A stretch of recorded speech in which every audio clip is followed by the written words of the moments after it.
Sindhu Bhairavi today episode மழைமடியில் உட்காந்து அதுக்கான பூஜைகளை செய்கிறாங்க. ஆனால் அதில் சுத்தமாக விருப்பம் இல்லாத சிவா ரொம்ப கவலையோடு இருக்காங்க. இந்த மாங்கல்கிட்ட எல்லார்கிட்டையும் கொடுத்து ஆசீர்வாதம் வாங்கிட்டு வாங்குவாங்க.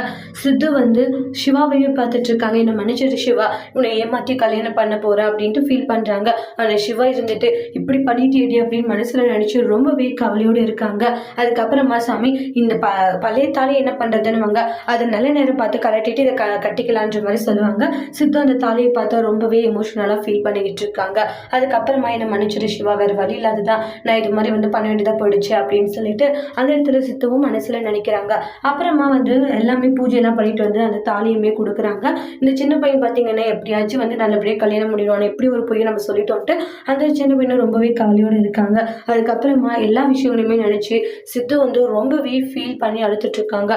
இந்த இடத்துல சிவாவுடைய அம்மா இருந்துட்டுச்சு, அந்த கல்யாணம் நடக்கக்கூடாதுன்னு அம்மா அங்கே கல்யாணம் நடக்குது பாரு மான்றாங்க.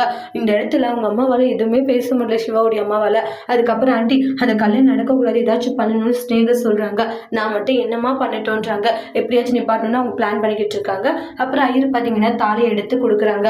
அதை நம்ம சிவா வாங்கிக்கிறாங்க. இங்கே பாரு ஸ்னேகா, கண்டிப்பாக அந்த கல்யாணத்தை இப்போ நம்மளால நிறுத்த முடியாது ஆண்டி, ஏதாச்சும் பண்ணணும் ஆண்டின்றாங்க. இங்கே பாரு அவனை கல்யாணமே ஆனாலும் கண்டிப்பாக சிவாவுடைய பொண்டாட்டினா அதை ஸ்னேகா நீயா மட்டும்தான் இருப்பேன், கவலைப்படாதுன்ட்டு சமாதானப்படுத்திக்கிட்டு இருக்காங்க. அதுக்கப்புறம் தாலி எடுத்து சிவா கையில் கொடுக்குறாங்க.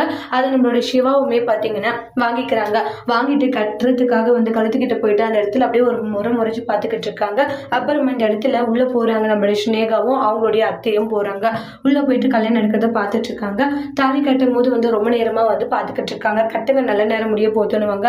அந்த இடத்துல மண்டபத்துக்குள்ளே வந்துடுவாங்க சிவாவுடைய அம்மா, அவங்க தங்கச்சி எல்லாருமே. அவங்க எல்லாம் பார்த்துட்டு ரொம்பவே ஷாக்கிங்கில் இருக்காங்க. அப்புறமா தாலியுமே கட்டிடுறாங்க. ரொம்ப சந்தோஷப்பட்டுக்கிட்டு இருக்காங்க. சிந்து இதெல்லாம் பார்த்துட்டு இருக்கிற ஸ்னேகாவுக்கு ரொம்பவே அழகியாக வருது. அதை பார்க்க முடியல ஸ்னேகாவால். அங்கேருந்து போயிடுறாங்க. தாலியெல்லாம் கட்டி முடிச்சதுமே ஒரு சந்தோஷம் வருது. அப்போதான் அப்பா எப்படி தாலி கட்டிட்டாரு, இனி சிவா நம்மளுக்கு தான் புருஷன் அப்படின்ற மாதிரி நினச்சிட்டு சந்தோஷமாக இருக்காங்க. ஆனால் இதெல்லாம் பார்த்துட்டு என் புள்ள இப்படி என் பேச்சை கேட்காத, அவள் கழுத்தில் தாலி கட்டிட்டானே அப்படின்னு சொல்லிட்டு சிவாவுடைய அம்மா ஒரு பக்கம் ரொம்ப கவலையோடு இருக்காங்க. அப்புறம் தாலியெல்லாம் கட்டி முடிச்சுட்டு ரொம்ப ஃபீல் பண்ணி வெளியே அழுதுட்டு இருக்காங்க. இப்படி ஆகிப்போச்சு, சிவா எனக்கு எப்பயுமே கிடைக்க மாட்டான் சொல்லிட்டு ஃபீல் பண்ணி கதறி அழுதுகிட்டு இருக்காங்க. அங்கிருந்து போனதுமே ஸ்னேகா அப்படின்னு எவ்வளவோ கூப்பிடுறாங்க சிவாவுடைய அம்மா. ஆனால் ஸ்னேகா அதை கேட்காத போயிடுவாங்க. ஸ்னேகாவை நினைச்சு ரொம்ப கவலையோடு இருக்காங்க சிவாவுடைய அம்மா. அதுக்கப்புறம் தாலி கட்டின சந்தோஷத்துல அந்த இடத்துல சிவாவை பார்க்குறாங்க. உடனே சிவா கோபமா இப்படி பண்ணிட்டு இல்லை, நீ நினைச்ச மாதிரி தாலி கட்ட வச்சுட்டு இல்லை அப்படின்ட்டு சிவா மனசுல நினைக்கிறாங்க. அப்புறம் தாலிக்கு குங்குமம் வைங்கன்னுவாங்க.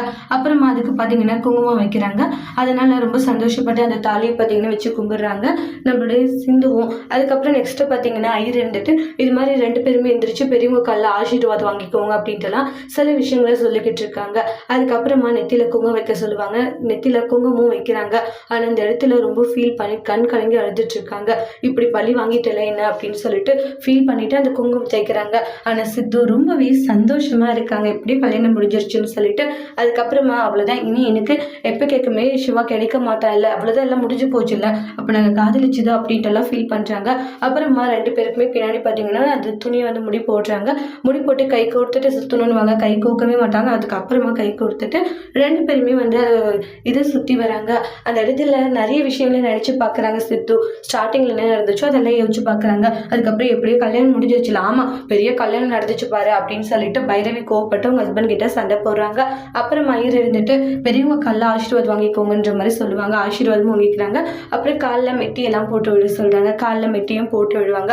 போட்டு விட்டுட்டு அதுக்கு குங்குமம் பொட்டெல்லாம் வச்சுட்டு அந்த இடத்துல நீ பிளான் பண்ண மாதிரி எல்லாம் பண்ணிட்டு இல்லடின்னு சொல்லிட்டு ரொம்பவே ஃபீல் பண்ணுறாங்க.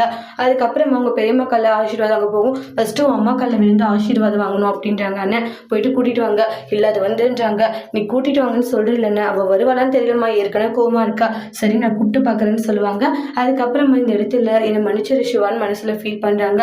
ஆனால் சிவா ரொம்ப கோவத்தோடு முறைச்சி பார்த்துட்டு இருக்காங்க. அதோட இந்த எபிசோட் முடிச்சிருக்காங்க. தேங்க்யூ.